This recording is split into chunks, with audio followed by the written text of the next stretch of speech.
This edition of Focus on View. What are you doing here? You're supposed to be working. I'm sorry, are you kidding me? If I didn't show up, my career would be over without doubt. I know it. Ow! I knocked over a product. On my products now. That's very sexy. Yeah, guess what? I came here to profess my love. Thank you. And it's true. I once told her that I could lose my agent, I could lose my lawyer, but if I lost her, my career would be... She has an effect on me. Yeah. Oh, you were wonderful. It's just beginning to dawn on me where I am. And maybe I ought to leave. I think so. Yeah, Thank you so much. Yeah. I appreciate it. Yes. I appreciate it. Thank you, darling. Yes. Goodbye. I love you. Thank you for letting me. You're welcome. Sorry, no. Bye. Goodbye. Thank you very much.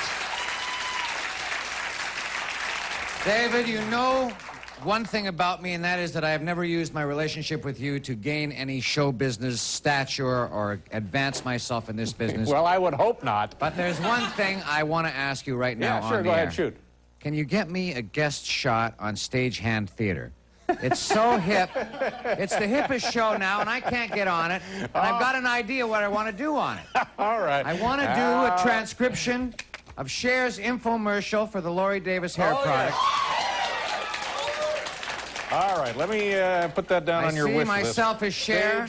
Oh, you're going to be Cher. I'd like to be Cher. Joe Gorda could be Cher's best friend, Paulette.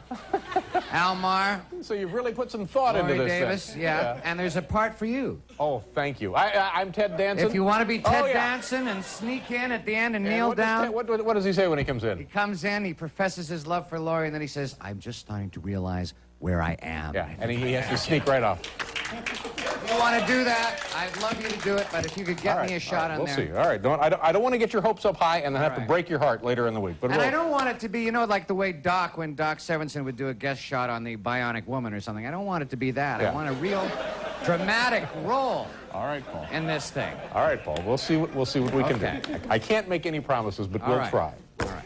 It's Friday night, ladies and gentlemen, boys and girls, moms and dads, and kids of all ages, and that means one thing and one thing only. It's time to answer our viewer mail. Here we go. Standing there staring at me. I don't understand that.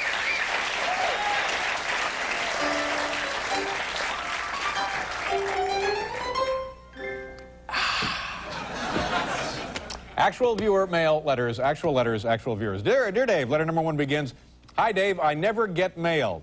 How about giving out my address? This is from Mike Crook, Ellicott City, Maryland. Well, you know, this is a pretty funny idea, Mike, but take it from me, I'm not sure you really want us to show your address on the air.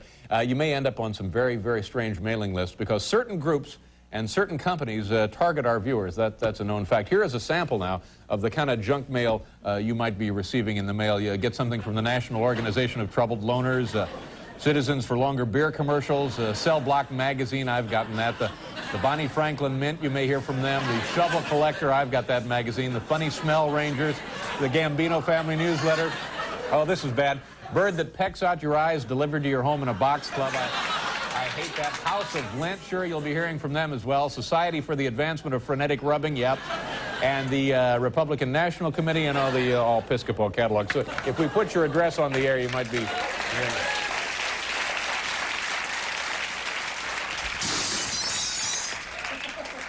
Man, didn't even come close to the glass, but yet somehow the sonic waves set up by the card actually shattered several panes. Hey, Dave, number 2 begins, when you go out to eat at a restaurant, do the servers give you bigger portions because it's you, Dave Letterman? Just wondering, your late-night pal, Trap Hewitt, Davie, Florida. Excellent question, Trap. No, I wouldn't say that I get bigger portions necessarily, but I have gained special privileges at some of my favorite restaurants. I remember just last night I was enjoying a fine dining experience, and here's what... Oh, boy. Excuse me. I'm sorry. Come in here a second. Was that lasagna okay, Mr. Letterman? I'm telling you, it was very good. It had gotten a little cold, but other than that, it was terrific. Is there anything else good coming up, Rob, that we could try? Well, there's a woman leaving over at table 3 who only ate about half of her Swiss steak. Do you want the rest of that, too? Yeah, and you see that guy who has just dozed off there in front of his dessert? What's he having? Pudding. Yeah, bring that pudding over, and I'll finish the bread, too. Okay. Thank you very much.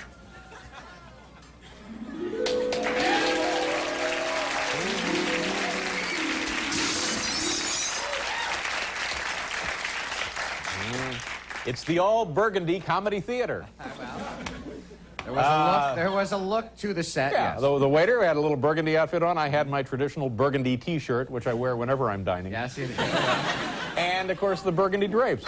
Listen, Dick Tracy did all yellow. Yeah, exactly. You know, this is a burgundy thing, and I think that, you know, there should be awards given. See, there it is, right there. Letter number 3. Dear Dave, what diabolical fiend is responsible for constructing all these hideously enigmatic income tax forms and instructions, fed, state, and local? I want to scream, thanks your pal Susie, Detroit, Toledo, Ohio. Well, Susie, if you feel like you're overtaxed, well, certainly, of course, say, welcome to the club. But, you know, I personally, I don't really have much of a problem with the tax forms. I just don't think they're that complicated. Let me show you what I... Here, there's a tax form right here. How convenient. Here, they have like 2 or 3 lines. The first one right here, it says your name. See it right there. You put your name in there. And then down here, I guess this is where it gets a little tricky. How much money did you make last year? So you have to figure that up and enter that on, I guess that's line 2. Then down here on line 3, how much tax do you want to pay, if any? And then you just fill that out and then, of course, sign it and send it off. And, you know, it's Yeah, not that Dave, big a deal. Yes, Paul. You know what? I think you have a special tax form there. Do you Well, see? I know there are several No, but do different you see tax up forms. at the top of that? Do you see No, what it let's says see. up there? Oh, okay, let's take a look. This is a 1047. What is that? Can you get in there tight on that? Oh, yeah, 1047 Showbiz Big Shot. Showbiz, yeah. That's Right, a there's a Showbiz. specific form Yeah. that you happen to have. It's not really a form that's... It's the Showbiz Big Shot form. Letter number 4. Are we up to number 4? Yes. Okay. Dear Dave, does anyone ever write to you more than once? Why? Just wondering. Brian Shaughnessy, Honolulu, Hawaii. You know, now that you mention it, Brian, we very rarely do get letters from the same person twice. You know, that's odd that you bring it up. I don't know what the reason for that would... Paul, why do you think we never... Paul, why do you think we never get... Where the hell did Paul go? Paul? Where is Paul? Has anyone seen Mr. Shea? Are you, Brian Shaughnessy? Yeah. Mr. Late Night Viewer Mail, huh? Dear Dave, dear Dave. You know, you wouldn't think just once to write to me, would you? Just once. You couldn't just once send a letter to Paul. No, always to Dave. Love your show, Dave. Love your jokes, Dave. Love you, Dave.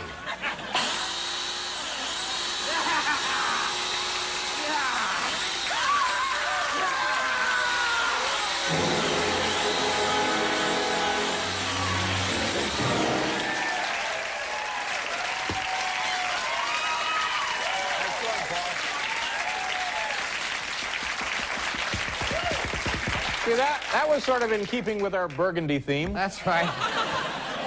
It all ties in there Yes, like it that, does. rather magically. I took care of everything. Yeah, Nothing thank you to very worry much. How was your flight? Yeah. We have to do a commercial. We'll be right back here with our guests this evening, Mary Lou Henner, Ringo Starr, and Alan Havey. Please, come on.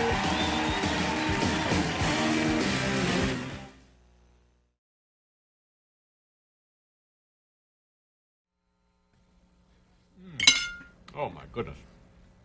Wow. Am I calling you in? I thought so. Oh, okay.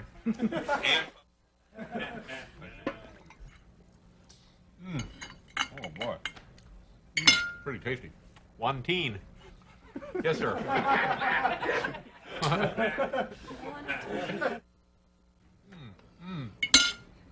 Boy, that was delicious. Marble, come here.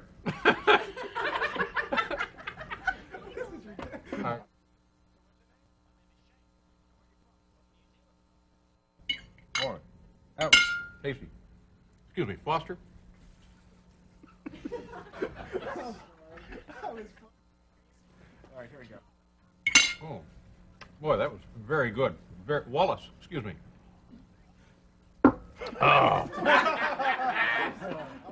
I got a great idea for a show. It's me in one, and I introduce clips like this, where people just break up. What do you think?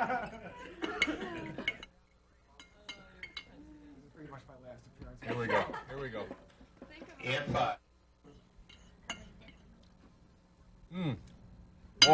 Boy, oh boy, oh boy. Jimmy, come here a second. Jimmy, come here a second. Jimmy, get in here. Jimmy, come on in. Jimmy, no, Jimmy, come in here. I don't think I can do this anymore. Jimmy's in trouble. The first one was so good. Don't look at him. I tried that. Boy, oh boy. Tommy?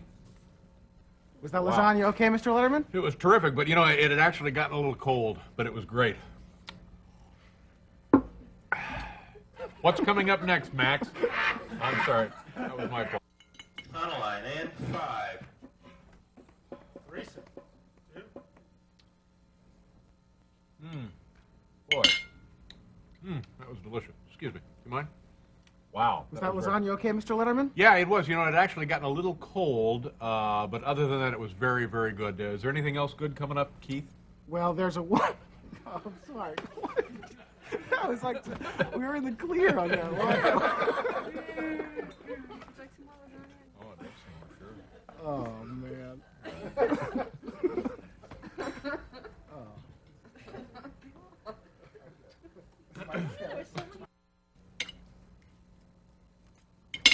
Oh, boy.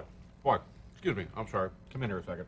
Was Wow. that lasagna okay, Mr. Letterman? I'm telling you, it was very good. It had gotten a little cold, but other than that, it was terrific. Is there anything else good coming up, Rob, that we could try? Well, there's a woman leaving over at table 3 who only ate about half of her Swiss steak. Do you want the rest of that too? Yeah, and you see that guy who has just dozed off there in front of his dessert? What's he having? Pudding. Yeah, bring that pudding over, and I'll finish the bread, too. Okay. Thank you very much.